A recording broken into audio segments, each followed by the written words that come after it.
Olá, pessoal. Eu sou a professora Silvia Franco.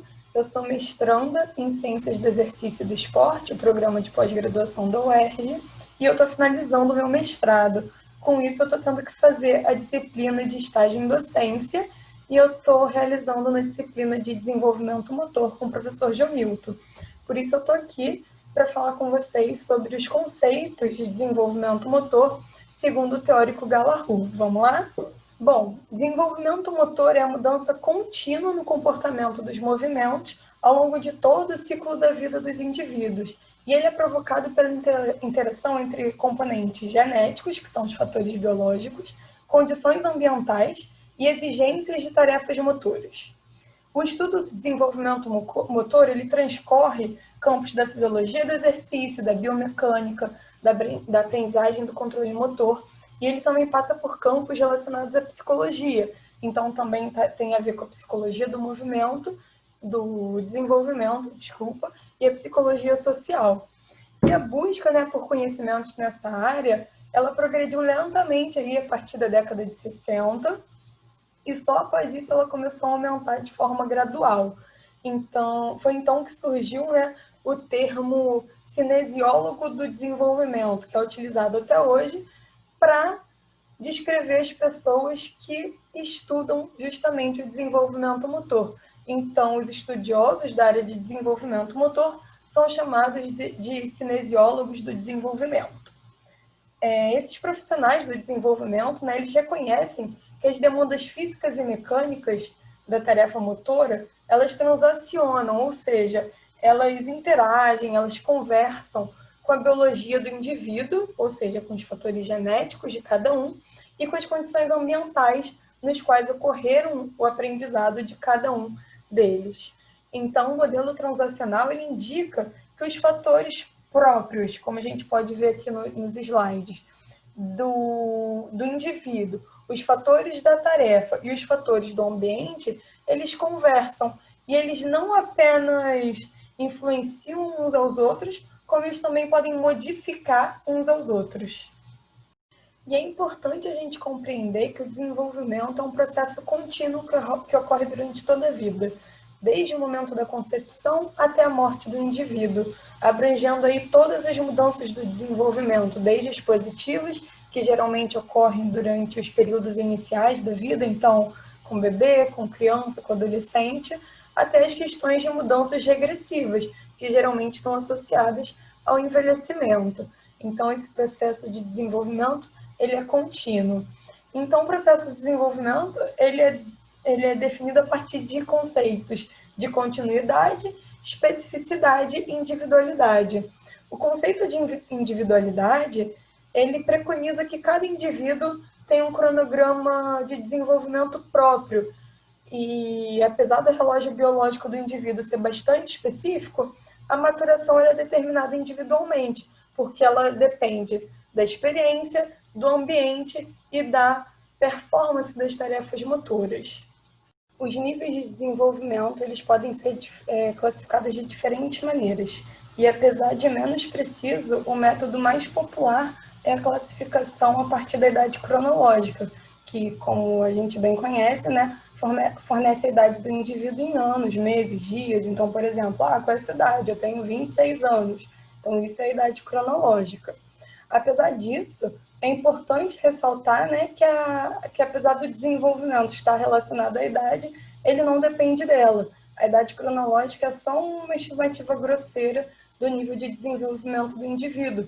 Esse nível de desenvolvimento ele pode ser verificado de outras maneiras, que possuem inclusive maior precisão, como a idade biológica, a idade morfológica, a idade sexual, entre outras. Os termos crescimento e desenvolvimento eles são frequentemente utilizados como sinônimos, né? Mas existe uma diferença entre eles. O crescimento físico ele diz respeito ao aumento do tamanho do corpo ou do tamanho das partes do corpo do indivíduo durante o processo de maturação. Ou seja, é o aumento da estrutura corporal, aumento do peso, aumento da altura, aumento do comprimento. E a gente pode dizer que durante os 2 primeiros anos de vida, até os 2 anos de idade da criança, tem um pico de crescimento, então elas crescem muito. E depois, aos poucos, esse crescimento físico ele vai desacelerando. E quando a gente fala sobre desenvolvimento, ele se refere às mudanças no nível de funcionamento do indivíduo ao longo do tempo. É uma mudança adaptativa em busca da competência, ou seja, são adaptações ou ajustes necessários para adquirir ou manter uma capacidade. Por exemplo, uma criança que começa a andar, ela precisa ajustar, adaptar o seu centro de gravidade para se manter em pé e equilibrada. Ela não estava acostumada com esse movimento. Então, durante o processo de desenvolvimento, ela precisa fazer adaptações para se adequar a esse novo momento, né? E quando a gente fala de envelhecimento, por exemplo, o idoso ele também precisa se ajustar às mudanças que estão acontecendo por conta desse processo. Então, a perda de flexibilidade, por exemplo, ele precisa se adaptar a esse processo de desenvolvimento, e isso é chamado de desenvolvimento. Então, ele é um processo contínuo, o desenvolvimento ele é um processo contínuo de mudança que se estende por toda a vida. Os adultos eles estão tão envolvidos em processos de desenvolvimento quanto as crianças, diferente do crescimento físico. O crescimento físico, ele praticamente estaciona em determinada idade do ser humano, ao atingir ali a fase da maturidade biológica, né? Diferente do processo do desenvolvimento, que permanece aí ao longo de toda a vida, desde a concepção até a morte. A maturação ela pode ser definida, né, ela pode ser conceituada como mudanças qualitativas que permitem a progressão até níveis mais elevados de funcionamento do indivíduo. A maturação ela é inata e ela é determinada geneticamente. Ela tem uma ordem de progressão fixa, na qual o ritmo pode variar, mas a sequência de surgimento das características não. Então, assim, as características elas vão aparecer na maioria das vezes, na mesma ordem. Porém, o ritmo desse aparecimento, né, o ritmo desse surgimento, pode variar de acordo com o indivíduo. Ou seja, as pessoas elas diferem nos seus índices de maturação. A maturação é a busca orgânica do funcionamento do estado biológico maduro. Por exemplo, como a gente pode ver aqui nessa última imagem do slide, o processo maturacional faz com que as crianças primeiro fiquem sentadas, depois fiquem em pé e só depois elas começam a andar. A ordem, em geral, ela não muda, mas as crianças elas podem começar a andar uma bem antes que a outra. Então, o ritmo com que aparece essa maturação, ele muda. Outro exemplo são essas duas crianças, né, adolescentes, que eles têm a mesma idade, mas eles podem estar em níveis diferentes de maturação sexual. Então, um já pode ter atingido a puberdade e o outro não, mesmo a idade cronológica deles sendo a mesma. A experiência, ela pode ser definida, né? Ela pode ser conceituada como os fatores do ambiente que são capazes de promover alterações no aparecimento de características do desenvolvimento ao longo do processo de aprendizado.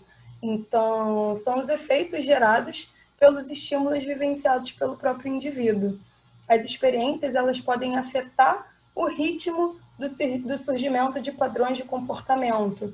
Então, a maturação e a experiência elas estão interrelacionadas, mas elas desempenham as duas, né, tanto a maturação como a experiência, papéis fundamentais aí no processo de desenvolvimento do indivíduo. Bom, o comportamento humano ele é regido por 3 diferentes domínios de comportamento. São eles o domínio psicomotor, o domínio cognitivo e o domínio afetivo. E apesar de existir aí uma tendência de querer separar esses conceitos para uma análise, é importante ressaltar que, assim como no desenvolvimento, esses domínios eles possuem uma natureza interrelacionada, então eles caminham juntos. Bom, vamos falar sobre cada um deles de forma específica. O domínio psicomotor ele se refere aos processos de mudança, de estabilização e de regressão na estrutura física e no funcionamento neuromuscular. Ou seja, ele envolve aí os processos de aprendizado e de avaliação de habilidade que combinam ações musculares e ações cognitivas. Então, ele é um combinado entre habilidades físicas e habilidades cognitivas. E esse, inclusive, é o domínio mais estudado pelos cinesiólogos, é o que a gente vai mais comentar aqui. Já o domínio afetivo, ele envolve aí uma relação funcional entre mente e corpo, a descoberta e o reconhecimento de informações. Vou dar um exemplo para a gente entender melhor o domínio cognitivo. Bom, quando um piloto de Fórmula 1 ele começa a dirigir, ele não possui muitas informações relacionadas a como ele deve agir em determinadas situações.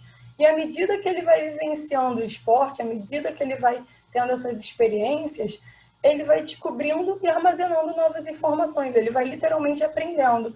Dessa forma, ele passa a ter mais controle sobre suas tomadas de decisão, tornando-se, então, cognitivamente preparado para decidir qual movimento realizar.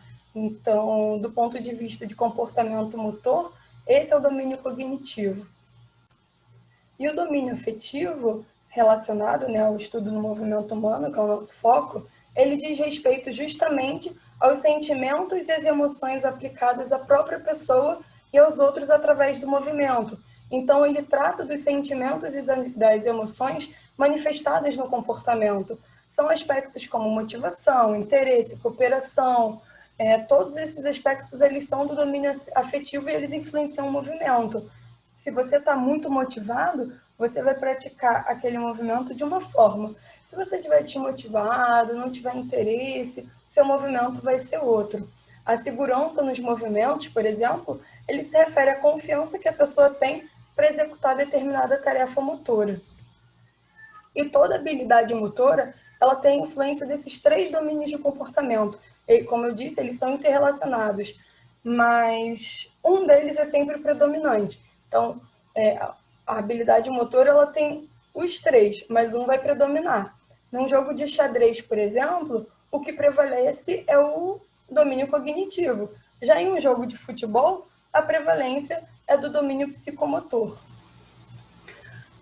O aprendizado é um processo interno responsável por mudanças consistentes no comportamento humano. Então, ele é descrito em grande parte como o estado do desenvolvimento do indivíduo e ele é uma função prática. O movimento ele é considerado essencial para o processo de aprendizado. Então, quando a gente fala de aprendizado motor, ele é o aspecto do aprendizado no qual o movimento ele desempenha um papel principal. O aprendizado motor ele é a mudança no comportamento motor, essa mudança relativamente permanente, né? E essa mudança ela é resultado da prática ou da experiência passada. Dando como exemplo aqui, andar de patins pela primeira vez pode ser uma tarefa muito difícil, mas com a prática, o indivíduo vai conseguir adquirir aprendizado motor e ele vai passar a executar essa tarefa com uma maior facilidade. Então, ele vai aprender, vai ter esse aprendizado motor. Como qualquer outra coisa, andar de slackline. Andar de slackline vai ser muito difícil num primeiro momento, mas com a prática vai tendo aprendizado motor e ele vai passando a executar a tarefa com maior facilidade. Agora, quando a gente fala sobre habilidade motora, ela é uma tarefa voluntária, uma ação voluntária de movimento. E ela tem que ter sido aprendida, ela tem um objetivo específico. Então, assim, vale a pena a gente frisar que a habilidade motora ela é uma ação aprendida. As habilidades motoras, elas requerem, obviamente, movimentação corporal e, como eu já disse, frisando aqui, elas são obtidas através do processo de aprendizagem. Por exemplo, uma criança, ela aprende a chutar a bola. Chutar a bola é uma habilidade motora. Uma criança, ela aprende a andar, a correr, a girar, a saltar, a escovar os dentes, a andar de bicicleta, a nadar, a patinar, a jogar bola, jogar vôlei, jogar handebol. Então, tudo isso são tarefas motoras que são aprendidas. Ela não nasce sabendo jogar uma bola, ela aprende essa habilidade motora. E a habilidade motora, então aqui, vamos resumir, a habilidade motora ela é uma tarefa motora que se aprende e se executa com um objetivo específico. Então, os movimentos reflexos, eles são habilidades motoras? Não são, porque eles não preenchem esses requisitos. Eles não são voluntários e eles não são aprendidos, são inatos, né? O controle motor, ele é um aspecto do aprendizado e do desenvolvimento motor que lida com o estudo dos mecanismos neurais e físicos relativos ao movimento humano. É um conjunto de atividades executadas pelo nosso sistema nervoso central que nos permite organizar, mover e coordenar os nossos movimentos e músculos. Ele é um elemento essencial para a vida humana e nos permite realizar aí muitas das nossas atividades de vida diárias. Já o desenvolvimento motor, como já foi mencionado anteriormente, é a mudança contínua do comportamento motor ao longo de toda a vida, que pode ser influenciado por questões ambientais, biológicas e de tarefas físicas. E quando a gente fala sobre performance motora, ela é justamente o ato de colocar em prática uma habilidade motora, de desempenhar uma habilidade motora. E essa performance ela pode ser observada e ela pode ser, inclusive, avaliada quantitativamente. Você pode avaliar a performance motora de um indivíduo na corrida, por exemplo, realizar uma avaliação de tiro de 20 metros. Então, a performance a performance motora é colocar em prática a habilidade motora.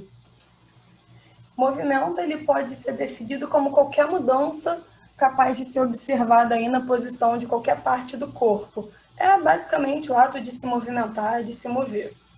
Já padrão de movimento, ele representa a execução de um movimento isolado que é bastante restrito e não pode ser chamado de fundamental. Então, são movimentos organizados, mas que não são fundamentais, são muito simples. Por exemplo, elevar o braço. Levar o braço acima da cabeça é um movimento muito simples, não é fundamental. Então, isso é um padrão de movimento. Agora, quando a gente fala sobre padrão de movimento fundamental, a gente faz aí referência à performance de movimentos básicos de locomoção, de manipulação e de estabilização, que apesar de serem básicos, eles são mais complexos que os que os movimentos isolados aí dos padrões de movimento. Então, eles geralmente envolvem a combinação de padrões de movimentos de 2 ou mais segmentos do corpo. Então, correr, saltar, bater, arremessar, chutar, virar, girar, estender, são exemplos aí de padrões de movimentos fundamentais.